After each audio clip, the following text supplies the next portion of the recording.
Well, hello, world, and welcome to another episode of the Crisis Victory Show. Today, we've got Ron Self. He's a veteran healing veterans out there in the field and the community that he's at, and he's also someone who has an amazing story himself.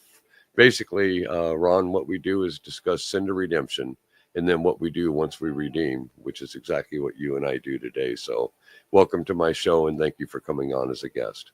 Thanks, appreciate it. Yeah, Semper Fi, Marine. As I told you earlier, I had a brother that did 23 years in the Corps, a nephew that did 6. I was with the 1st 509th Infantry Airborne over in Europe in 71 to 74. And when I retired out of that, went to college on my GI Bill, started smuggling marijuana for the Sinaloa drug cartel, and guess what? Ended up in Folsom in the 80s, Leavenworth in the 90s. Then I got recruited out of Leavenworth by the Department of Justice, and in 2018 retired after 17 years undercover in many foreign countries working for the DOJ. So that's kind of my bio outline for you to focus off of, and just dying to share your story today, especially with regard to what you're doing for our fellow veterans out there. So, appreciate it. Love to have you on and love to hear what you've got to say there, brother.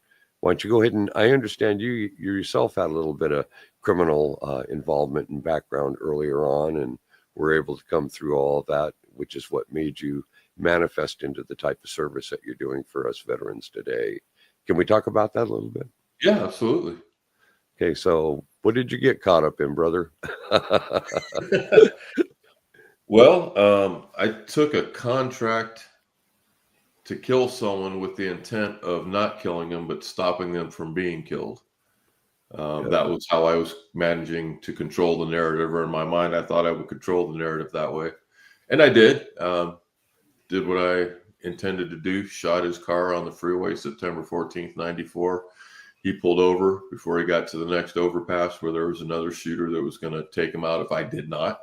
My plan was to do it in a way that was so public that it couldn't be done again. And he'd have a story to tell. The other guy, Dr. Neufeld, wouldn't go to jail for conspiracy, and everything would be hunky-dory. But it didn't work out that way. Dr. Shoemaker, obviously, he didn't get killed. Shot his windshield. He pulled over. It was on the news. And what I didn't plan on that day was Dr. Neufeld killing himself when I didn't kill Dr. Shoemaker. That kind of threw me a little bit. A couple other things threw me that day. Actually, on the freeway, there was a lady in the car next to Dr. Shoemaker, and when I shot his window shield and it exploded, the panic and fear I saw on her face is something I'd only ever seen downrange. Only the difference was we were there to stop the people causing it, and in that moment, it was me causing it. It was like a bucket of water in the face, ice water. And so fast forward, they got an indictment after about a year. I was sentenced to 32 to life for conspiracy to commit murder and attempted murder, shooting a gun on a freeway. And I started my prison sentence in September 97. Where were you at, Ron? San Diego. So you're down in Diego, huh? Yeah, so you're pretty familiar with the California prison system. Oh, yeah. So on your sentence, how much time did you end up having to do? 23 years. Wow. I had no idea that you went that far down the rabbit hole with regard to that type of an action. Yeah. That's amazing. Went down the rabbit hole and dug a few more, actually. I get it, brother. I get it. Yeah, I was in Folsom Prison during the 80s, and there was a lot of hardcore shit that we had to go through just to survive day by day. Which prison were you at down in Diego area? Well, I started RJ Donovan Reception Center. Yeah. And then from there, because of my points, which coming in as a lifer, I think is mandatory. You started off with 69 points back then, and you worked your way down. I came in at a different time than when you came in. I think when you were in, there was more gladiator school. It was much more violence. Yeah, it was rock and roll, brother. It was bad. Yeah, when I came in 97, it was just right when the Corcoran thing was finishing up, where the guards were setting up guys in the shoe for fights. That whole thing was just wrapping up. Corcoran? Yeah, Corcoran. And I went from Corcoran to Jamestown, from Jamestown to Solano. I bounced around a bit. Solano, when they first opened, NRC for me was Vacaville back in the 80s, and they had just opened up Solano, so they transferred us out of Greenside and put us over there on the yards there. Jesus Christ, it was like going into a beehive the way they had that thing set up, man. Yeah. So you were there, you were in Solano, huh? Yeah, I was a Solano at that time, level 3, yard 2. Yeah, yard Where I 2. started digging a tunnel. True story. I hear you, brother. I hear. Well, listen, man, we've both recovered from all that, and look at what we're doing today as a result of that. And I think, it's interesting. I finished my time at San Quentin, which is a place I avoided for 10 years because it became a really programming prison. And about first 10 years into it, I feel I knew everything. I was in denial about a lot of things, and I didn't need to go there and program or look at myself. And I ended up going there with my arms crossed and just kind of no, I don't need to be here. I'm not doing these programs. And then started doing programs, started really looking at myself, and it's like, damn. Yeah, I get that mentality, especially when you've already done enough time to where you know what the drill is when you're in a system, and you also know about your own self-programming. I'll tell you, I'll share with you, Ron, when I went into the federal system, I was flown to Inglewood, which is right next to Florence in Colorado there at the Supermax. And I ended up, my liver started shutting down and I was dying. So they sent me to the Medical Center for Federal Prisoners in Springfield. And I volunteered for an experimental drug at that time. And here I am 25 years later. But what I did was I went to work in the education department immediately. And then I started getting trained to become a hospice counselor. So my job while I was there for 2.5 years was taking federal prisoners through the actual dying process. Now we got a lot of media. Yeah, it was amazing. They trained 11 of us. It was a whole new program, and it worked out fantastically. But during that time, I started my seminarial studies. I had a Assemblies of God instructor, and which is basically Pentecostal or Foursquare non-denominational. And I used to do my seminary studies in those death rooms. So while I'd be assisting a prisoner through the dying process, I was cramming like crazy to get myself ordained while I was still in the system. Wow. Eventually, ultimately it completed. I became cured with my liver disease. After working in hospice as long as I did, one day I get an order to be transferred up to Leavenworth for my last year in the system. So I hit Leavenworth, and right away I went to work in the education department. I plugged into Leavenworth of hospice outside of the prison. They came in, and we spent that last year that I had in the system training prisoners how to become hospice counselors. So we're teaching them something to have compassion for other people instead of having anger and all of that so many people carry when they leave a system. And it was an interesting time. It was a fascinating time, Ron. And I tell you, it became a directive guideline for the rest of my life. But during the time I was in Leavenworth, the DOJ reached out and said, how'd you like to become a contractor? But anyway, getting back to taking quality directions while we were both in prison, it sounds to me like you kind of went on the same kind of a path. Yeah. When you said Vacaville, it made me think I had a good friend of mine that I was living with at Solano later got transferred to Vacaville, where he was working as a hospice person for about 9 or 10 years. Yeah, I did it for 2.5 in the federal system. I didn't know the state system had a program like that. That's amazing. At Vacaville, in fact, the residents, the inmates, are the ones that staff it.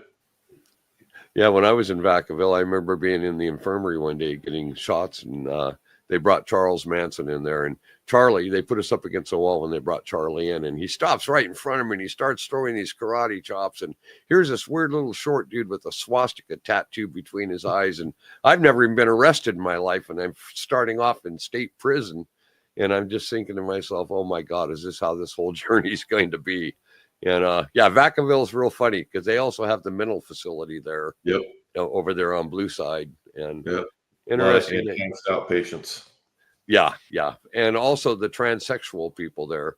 I can remember when I hit Greenside for processing, I went out to the yard the first time and I saw all these women over there in this group together. And I'm thinking, oh my God, I didn't know state prison system was co-ed. And then somebody told me, hey, bro, those are where they house the transsexuals. And I'm going, oh my God.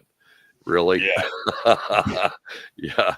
But yeah, that was my introduction to that whole life scenario. But getting back to what I was sharing with you with regard to what I did with my time while I was in there, it prepared me for the last 20 years that I've worked in the homeless communities, the trap houses. I've never believed in saying I'm sorry for something we did wrong. I believe that we need to show we're sorry and do something right. And that's been my goal set and objective. And also during that time, I got reordained, Ron, by a bishop in Seattle. 3 years later, I was installed as the senior pastor of my own church. But at the same time, I'm operational with the Department of Justice. And I can remember Wednesday nights, I'd always prepare my sermon for the Sunday service. And I'd get a phone call and it'd say, pack a bag, you're on your way to Bogota in the morning, or pack a bag, you're on your way to Panama. Or, it would just be so spontaneous. And I was jumping off on so many missions that I literally had to go to the bishop and request a sabbatical from my church duties because I felt the work that I was doing for the DOJ was so significant. And Yeah. there you have it. You've got so many things in the fire because of so many former life experiences that we had. You and I both have military background, so we had that discipline that can only be acquired through the lifestyle that we chose when we were in our younger years of life. And I remember I was captured in Central America and was a prisoner down there. We got arrested. We were rescued by the intelligence agency of the country we were working in, but we were being moved from dry camp to dry camp. And every day we expected to be executed. And I remember thinking of Tigerland in Fort Polk, Louisiana in 1972 when we did our POW camp training, our escape and evasion training. And it's really funny, Ron, how survival comes into play at a moment where you have an expectation of death. But then remember when you were a 17-year-old kid and what they imprinted in you during that mock POW camp training that we went through for 10 days. And it's the experiences of our earlier life sure weigh heavy in our later life, especially when we get into a direction of serving other people like you and I do today. So I'd like to hear about what you're doing, Ron. Well, I work in the prisons nationally now with incarcerated veterans. It started off, like I said, when I got to San Quentin. Wow.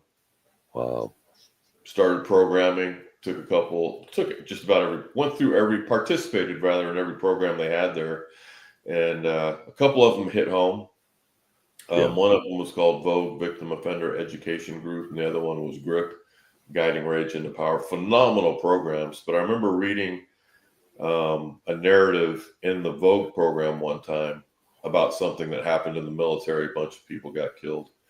And the response from the people participating in the Vogue group was just crickets. They just didn't know how to respond to what I was sharing.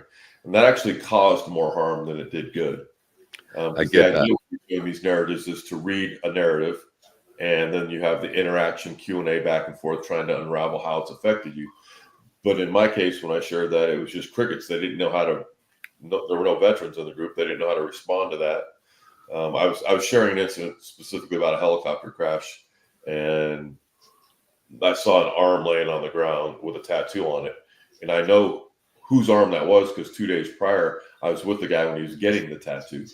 Wow. So I knew who it was, but to see these pieces of bodies and heads laying around, and just the way I described what happened, nobody knew what to say. It was just, and I realized at that point there needs to be a program for veterans. Ultimately, what happened is, and I know it's not the intended effect of self-help programs, is I ended up going back to my cell, braiding a rope and hanging myself because I just felt I let so many people down by putting myself in the situation I put myself in prison. Well, not only that, Ron, but in reality, you were experiencing PTSD as a result of the helicopter crash. Yeah, so the rope broke, and I just had an idea to create a program, and I spent the next year in the college program at San Quentin in the English 204 program, writing the curriculum for PTSD trauma recognition program. I sent that off to the American Psychiatric Association. They said it looked good. You should do a pilot program. Jumped through more hoops at San Quentin. The stars aligned, and I was allowed to do a pilot program.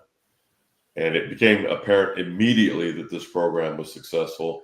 In fact, a large number of guys that were seeing veterans that were seeing therapists at San Quentin stopped going to the therapist because they were getting what they needed out of our program. And that caught CDCR's attention. And within a year and a half of starting the program, we had the opportunity to get funding to replicate it at other prisons. So now at that point, I'm a prisoner and I'm being offered funding to replicate the program where the opportunity presents itself. And now I needed to become a nonprofit. And so we went down that road, and our first, Mary Donovan was our first executive director. She now works for CalVet, phenomenal program. Yeah. I've heard of it. And yeah, she helped lay the foundation to get us going where we are today. That's amazing. That's amazing. And kudos to you for sticking it out and seeing it through. And, you know, there's a comparative we have here. It's like when I hit Leavenworth and I ended up reaching out side of the prison to the community to come in with regard to the hospice training courses and things to that nature. You did the same thing. You were motivated to see something through that you believed in. And as a result, you started putting in the footwork and the groundwork to get it accomplished. And you've obviously done that. How many years have you been working with incarcerated veterans now, Ron? Since I started, I founded our program at San Quentin in 2012, and I've not stopped. I've been out for 7 years. October was 7 years that I've been out. And in that time, we went to 2 other states, or we're starting rather in Texas, and we've been in Colorado. We're in 7 other prisons. The governor gave me $4 million to create the first veterans hub in the nation, which is a prison that's entirely veterans. Really? I've never heard about. Talk about that. Yeah. So California has 31 prisons, 32 prisons now. Yeah. And you have roughly 3,400 veterans scattered amongst that population. And it's increasingly difficult, if not impossible at times, logistically, to get the VA people in there to give them their compensation exams, to appropriately file paperwork and respond with the timelines given by the VA. So I propose that they create 3 hubs, a northern, a central, and a southern, divide the incarcerated veterans up amongst those 3 locations voluntarily, have the VA there 5 days a week doing compensation exams, not only for the residents, but for staff as well that are veterans. And that way they can help contribute to their families, lessen the burden on society, because if they get their benefits adjudicated, they can then do apportionments of what they can't get in prison to their families. That's not an easy step at all, because when you're incarcerated, normally those types of benefits are halted at that time. So they are. But as a veteran, if you have 100% service connected, 61 days after you get incarcerated, it gets reduced to 10%, not to exceed $174 in California a month. The rest of that money just goes away. It doesn't go anywhere. It doesn't go into a savings account. It just goes away. It's gone. When you get out, you file the paperwork to start your benefits back up at full capacity. And that takes time as well.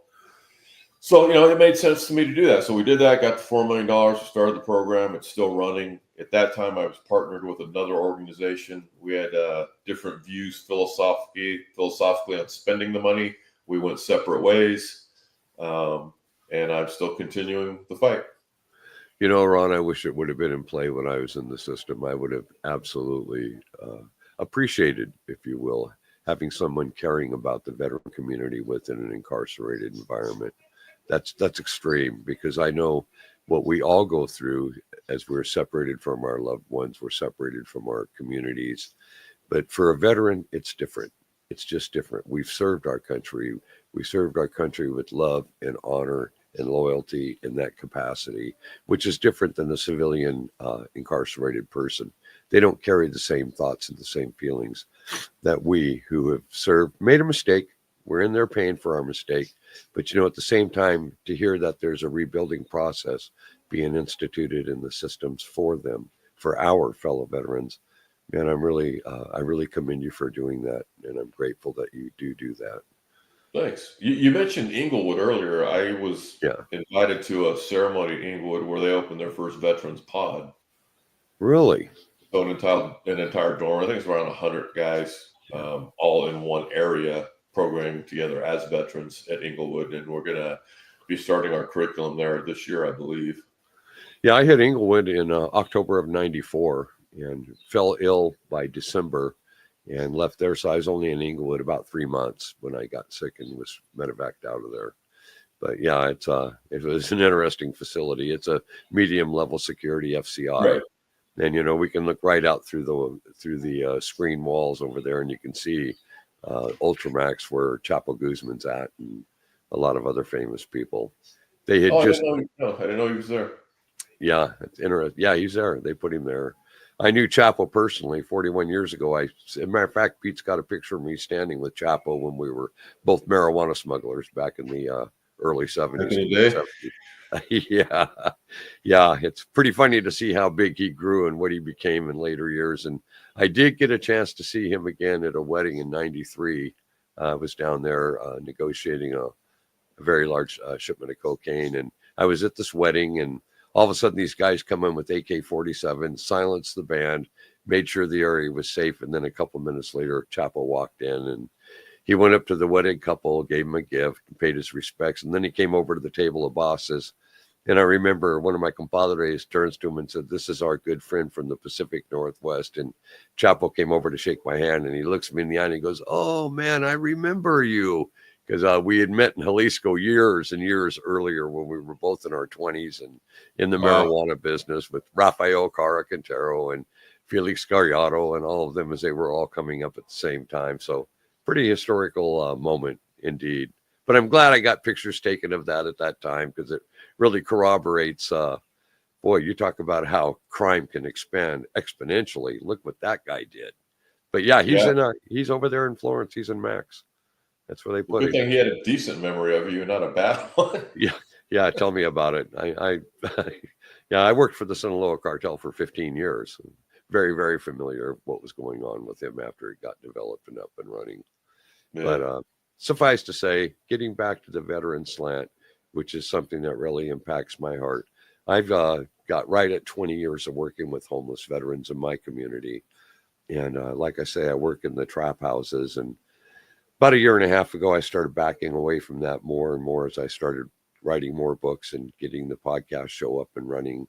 And I think that having a show like this, Ron, is so important, because we can show others like ourselves that made a wrong turning point in the crossroads of life.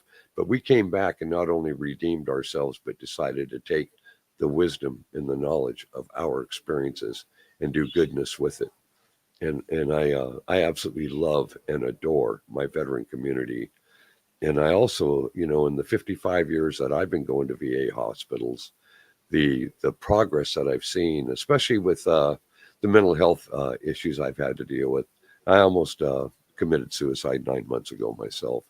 I just got tired of waking up screaming in the middle of the night with the jungle staring me in the face, and going through the daily torture and everything that myself and that agent that got captured with me had to go through. And hell, back in I think it was early 94, I was kidnapped in Culiacan. I was down there on a 3,000 kilo cocaine deal with the general in the Mexican army. And I was heading to the airport when I got blown off the road and grabbed. And later I found out the reason that I was grabbed. And this is by Mexican federal agents, brother. But they were on the payroll of the Sinaloa drug cartel. And they took me to a black site to do an interrogation and find out just exactly what I knew. But that's that training I went through when I was 17 years old in that POW camp in Tigerland, Fort Polk, Louisiana. It just kept coming into play. Don't give them nothing. Don't say nothing. Because the moment you do, there's no more purpose for you to stay alive. And that just so imprinted on me. So I took the beatings, and then a rescue team came in and they got me out of there. And I can remember when they pulled the bag off my head, and the guy had a picture of me in a plastic envelope.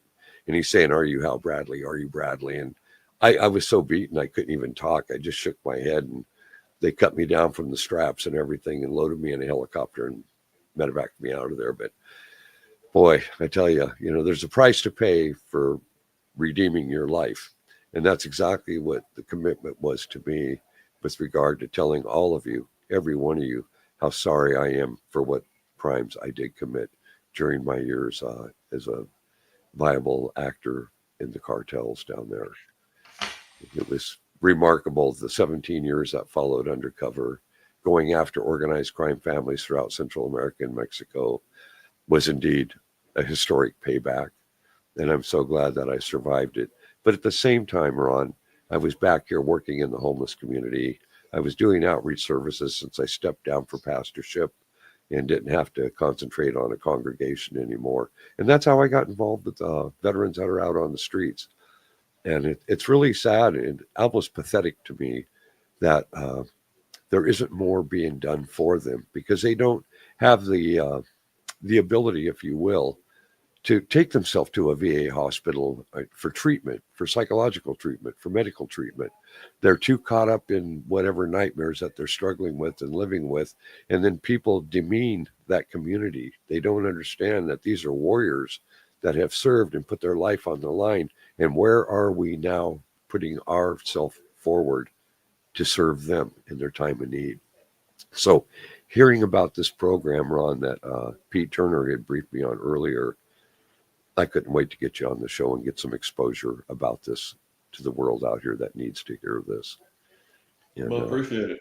Yeah, I appreciate you, brother. I really do. It's an honor. Everybody has a choice at some point in life to turn it around. Obviously, we made that choice early on, both while we were still in prison, to come out and have something that can advance and do better than what we were doing that put us in there in the first place. You didn't have a lot of years in criminal action like I did, so it would be a different type of recovery for you than it was for me. But I'll never forget the moment that it came absolutely clear to me. I was in a holding cell waiting to jump on a Conair flight to Inglewood, Colorado. I was down in Portland. And in this holding cell, I just fell on my knees and I said, Jesus, I can't even handle this anymore. It's way too much. And I had a contract on my life that had just been put on me, wife that served me divorce papers, and I'm on my way to go do an 8-year bit from what should have been a life sentence bit because of the level and the amount of the crime that I committed. I mean, I was a kingpin moving a quarter to a third of a ton of cocaine a month through the Pacific Northwest corridor for the Sinaloa cartel at that time. And I never got arrested. I went to Culiacan to negotiate my freedom to walk away from it, hugs and handshakes, and I ended up coming back home to 350 kilos and 2 soldados sitting in my driveway in the presence of my wife and children in front of my home. Because I had kingpin status and I was an underboss of the organization, I had the ability to turn the load around. And the following day, I walked in the U.S. Attorney's office and said, I'm Hal Bradley. And they said, oh, my God, primary target, Operation Northern Exposure, just walked in. And that was when the recruitment phase came into play. So I wasn't some rat that got nailed inside to tell on all the boys and girls to cut himself a better deal.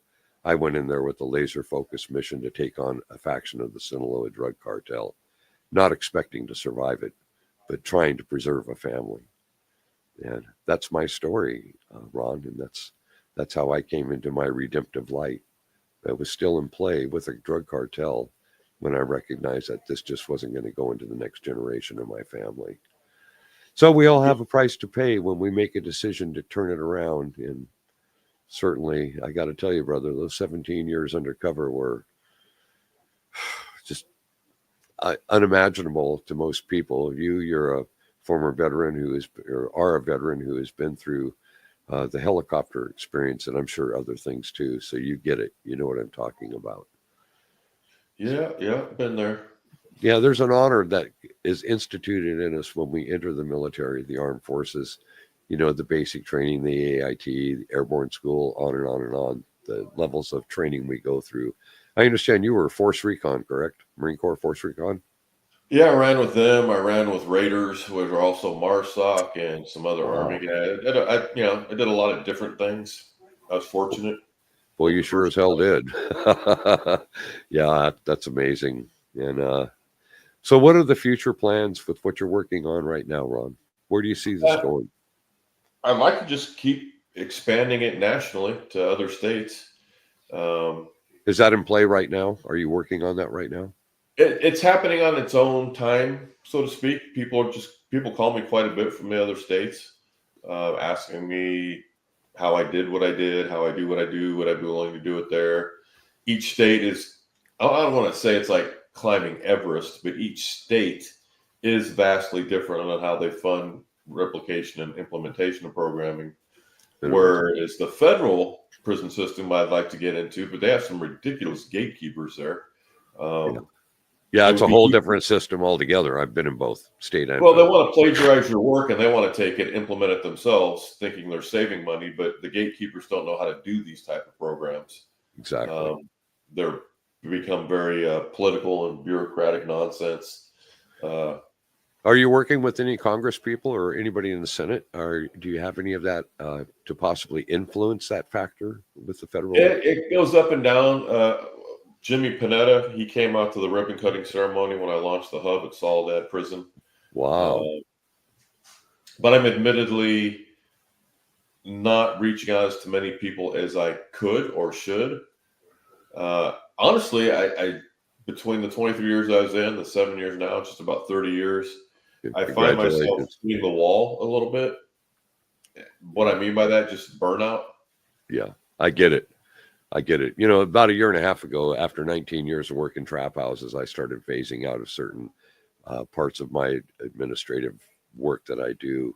I got tired of looking at three young kids sitting at a kitchen table sharing the same meal and being there only for support and trying to be there to just be there for someone they can talk to in that moment. And when they're starting to have self-esteem issues or they're struggling with addiction and they can't even be around friends or family because everybody's given up on them already, that type of thing in that type of environment. And watching young girls sitting on a couch waiting for their turn to go in a back bedroom and trade their flesh for a $20 hit. Brother, I had 17 years of that. So in the 19, almost 20 years I've worked in the homeless community, the last year and a half, as I've said, the burnout ratio got to be so intense and so extreme that I just started allowing my home to be open in the event of an emergency like an overdose or a rape victim being dropped off and delivered in the middle of the night. And I find that I can control it a little bit better, but still, it's a very hard thing that you're working in and that I'm working in, and burnout does come with it. And you know, you got to care for the caregiver. You got to take that time away sometimes and I focus keep it hearing in. that. Yeah, I keep hearing that. Well, it's true, Ron. It's true. Uh, Yeah. And by the way, congratulations, 7 years out, man. I'm nothing but happy for you and proud of you. You're doing it right. You know, yeah, it's good fortune. I mean, from prison to being asked to be a member of the Veterans Justice Commission, going out to Washington, D.C., going to the Capitol, meeting with people in Congress, things. So I've done that, yeah. been on that. We just wrapped up our mission statement on that commission, working with people like Leon Panetta, Chuck Hagel, both former secretaries of defense, It's wonderful. many other people. So yeah, I'm constantly meeting people. I've found that when it comes to topics of incarcerated veterans, nationally, I seem to be the person that people call to get insight or to participate in panels and discussions because I created a program that works. Well, and you've been there and done that. You've been through the system on both sides. Yeah. I think the terminology they're using these days is I'm a justice-involved veteran with a lived experience. That's the catchphrase. You gotta love it. That's too funny. Well, So yeah, listen, Ron. I want to thank you and ask God to bless you with this ministry that you're doing for Him.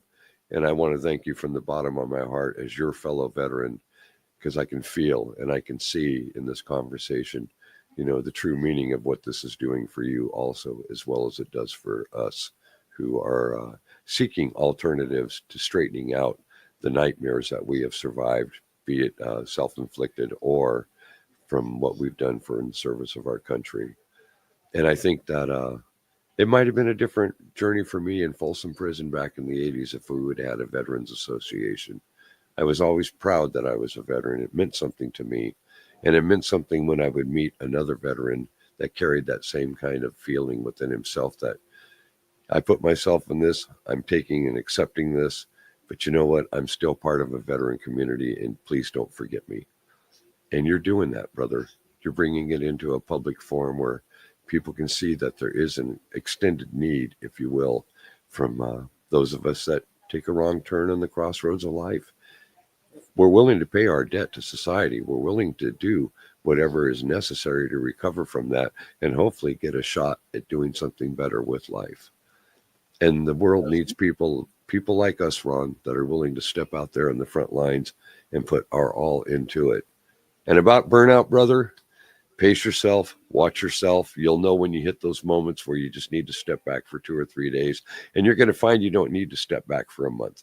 When you're in the battle and you're in the fight, you take a day or two or even 3 days from that, and you're totally rejuvenated and ready to go hit it again, full barrels. Yeah, You know what I'm talking about because you're doing it.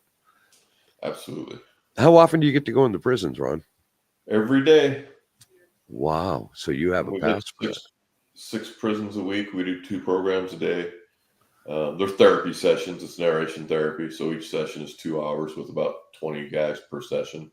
We have some very devoted volunteers at San Quentin that have actually been running that program there themselves. We have oversight, obviously, but the dedicated volunteers won't be able to do the work we do without volunteers. Yes, Being of a course. nonprofit. I go into prison 5 days a week. They go in multiple times a week. I have a couple employees that also go in, carry much of the water. Isaiah Thompson, our deputy director, Tracy Heath, our operations manager. We have some dedicated people that are just carrying the water. That's amazing. It's amazing. I had no idea until today that we even had programs in the California prison system directed to assisting and aiding veterans in the veteran community. We are the actual program. Yeah. We are the only actual program. There's a lot of people chasing. I think California Department of Corrections, they call them poverty pimps. People chasing a buck, put together a real good narrative, like the National Veterans Justice League, or just different things that really aren't about anything. I have a guy that graduated, Manny Melendez, out of Sterling Correctional Facility in Colorado. He got out and created the Veterans Justice League, not to be confused with other ones, and he's doing phenomenal work. He's already on Fort Carson, I believe it is, working with active duty people, getting upstream of the problem. I love that. That's amazing. Yeah, you love talking to this guy. He's a guy you should actually talk to. I really, really would. If you, after the show, if you want to connect him and give him this information, I'd be more than glad to put him on. Absolutely, yeah. He's phenomenal. It's one of the first times, actually, that I allowed the program to be run by resident facilitators. Interesting. When we weren't sitting in there every time. They took it so to heart, the program and the curriculum and the seriousness of it. Actually, several of the guys have paroled and are working for the VA now as a result of being in our program. But Manny, he took it a step farther. He got out after bringing me there to Colorado, and then he started his own program, and he's continuing to do transitional housing for veterans right now in Colorado. Just like you, Ron. You stepped out and you hit the street running. Look what you're doing. Look at the work you're doing. It's amazing. And somebody who's been a former prisoner, who's been through the system, and I've been done with all that for more than 25 years. I've been out here a long, long time breathing air. But it's so nice to hear that things are being offered and afforded to my veteran brothers and sisters that we never had before. Do you work with any female veterans in the system? It's funny you say that. We started our program at Chowchilla Prison about 3 months ago. So we have 14 veterans, 12 or 14 veterans that we meet with every Friday, do the program, and we'll be working with them over the next year and a half, and then we'll do facilitator training. What we're going to do with them, after we get the women veteran all trained up and go through facilitator training, we're then going to have them facilitate the program to the rest of the population that are not veterans, but people that grew up in an urban environment that very much have the same symptoms as combat veterans, PTSD, survivor's guilt, collateral damage, so on and so forth. So we are. I think that's an excellent reflection and a really good idea. And to get these people that are veterans, the female veterans in Chowchilla, trained to aid and assist non-veteran community that have survived PTSD and gone through domestic terror situations. And God only knows, there's I had an ex-wife of mine that I still keep in touch with to this day that had to do a few years up here in Washington State in a female's prison. And I remember going in there and visiting and looking at some of these female lifers, and they were in there from everything from killing husbands to insane boyfriends, and they're gone for the rest of their life. And they were basically good women ending up in a bad situation, in a bad relationship. So what you're saying, taking it from the veteran slant and integrating it through these women to women that have survived near-death traumas and ended up in the system as a result of fighting back, I think that's an excellent play. Yeah, we actually created a whole nother, it's the same curriculum, but we gave that process a different name. So Veterans Healing Veterans from the Inside Out, this under program for people that grew up in urban environments, we're calling that Veterans of the Streets. Yeah. Yeah, I love it. Facilitated by veterans. Veterans of the streets. I got to remember that. We certainly need to get a clip of this information posted so I can share it to my community for you. Absolutely. Well, listen, Ron, I can't thank you enough for coming on to the show today. Thanks for having me. Appreciate it. Yeah, and thank you for what you're doing for our fellow veterans out there, man. That just means so much to me, and I really, really have nothing but respect for you. Semper Fi, Marine. Hoorah. Okay, folks. Well, that wraps up another episode today, and I'd like to take this moment to thank each and every one of you for taking your time to catch our show. Now, if you like these shows, I would ask that you would please hit like, share, and subscribe. It's so important to us that we get these messages out, and we understand that these are graphic, almost toxic interviews. But, this is the kind of impact that we feel is needed in order to make sure that people understand the significance of the problems that we are confronted within our own country and around the globe. So I'm going to say at this time that I love you all. God bless you all. Hasta luego, y vaya con Dios, and go Victors.